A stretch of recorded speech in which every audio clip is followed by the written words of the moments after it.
Biological reproduction relies on a precise transfer of information. As an organism synthesizes new tissue, it simultaneously copies and transmits a complete biological blueprint to the next generation. In biology, we call this mechanism inheritance, or Bangshogoti. It is the specific mechanical process of passing physical and chemical traits from parent to offspring. This transfer is rarely a perfect exact clone. Tiny statistical deviations occur during the copying process. We call this variation, or prakaran, and these deviations provide the raw material for biological diversity.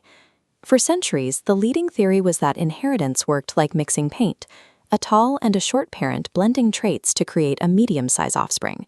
That assumption stood unchallenged until an Austrian monk named Gregor Mendel realized the math didn't add up. Mendel didn't look at humans or complex animals. He cultivated thousands of pea plants, tracking highly controlled binary variables like flower color and plant height to trace exactly how specific traits moved down the lineage. His findings dismantled the blending theory. Mendel proved that biological inheritance relies on discrete, indestructible units of data that transfer according to strict mathematical probability. Mapping these probabilities provides a framework for predicting biological outcomes, allowing for the calculation of an offspring's physical traits before they manifest. To see how this biological data is stored, we have to look inside the nucleus of a cell. This microscopic image shows human chromosomes, the actual physical structures that carry our genetic code. Genetic data is stored at specific chromosomal addresses called loci. These gene variations are alleles. The specific allele combination you carry is your genotype. Its physical result is the phenotype. Dominant alleles dictate the phenotype, hiding recessive alleles unless two recessive alleles are paired together. Mendel's monohybrid cross maps these gametes.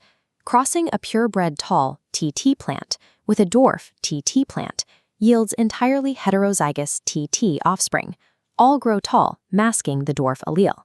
Crossing these heterozygotes produces a second generation with a strict 3-to-1 phenotypic ratio, revealing the hidden dwarf trait. This dynamic is now known as the law of segregation. When an organism produces reproductive cells, the two alleles for any single trait separate cleanly into the gametes. They do not merge. The consistent emergence of that 3-to-1 ratio proves that the passing of genetic traits operates on unyielding mechanical rules rather than random chance. But organisms pass down thousands of traits simultaneously. The monohybrid model only tracks one isolated variable. To understand how multiple traits interact, we scale up to a dihybrid cross, or Dwi-Shankar Janan. Now we track two independent variables at once, for example, seed shape and seed color. For a dihybrid cross, the FOIL method pairs alleles to identify 4 gamete combinations per parent. Crossing these expands our grid into a 16-square matrix. Reorganizing the resulting combinations by phenotype reveals a precise hierarchy, exactly 9 round yellow, 3 wrinkled yellow, 3 round green, and 1 wrinkled green.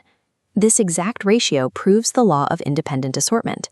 The sorting of alleles for seed color has no mathematical influence on the sorting of alleles for seed shape. They are blind to each other. This independence is possible because of meiosis. Inside the dividing cell, spindle fibers pull chromosome pairs apart at random into separate poles. The diversity observed in nature arises from the cumulative permutations of these independent mathematical variables. There is one major structural exception to independent assortment. It occurs when traits are physically locked onto the chromosomes that determine biological sex. In humans, the massive X chromosome carries thousands of genes, while the stunted Y chromosome carries very few. This creates a vulnerability for males. If a recessive mutation attaches to their single X chromosome, they lack a second X to mask the disease. Using a pedigree chart, we map these sex-linked traits. A grandfather expressing an X-linked disease passes his mutated X to his daughter.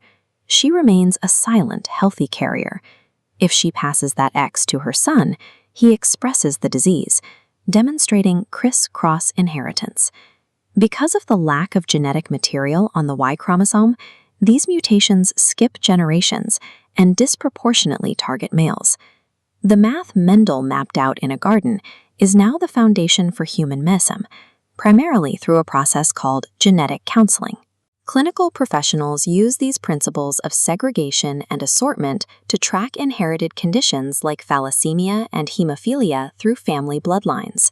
By combining pedigree analysis with probability matrices, doctors build predictive models of a patient's genetic development. If two healthy carrier parents plan to have a child, genetic counselors can calculate the exact statistical probability of that child inheriting the homozygous recessive genotype for a debilitating disease. This data gives families a window to anticipate medical needs and make informed choices about reproductive risks before a crisis occurs. The process of biological replication is not left to chance. It operates on a strict code of discrete alleles segregating and assorting across generations.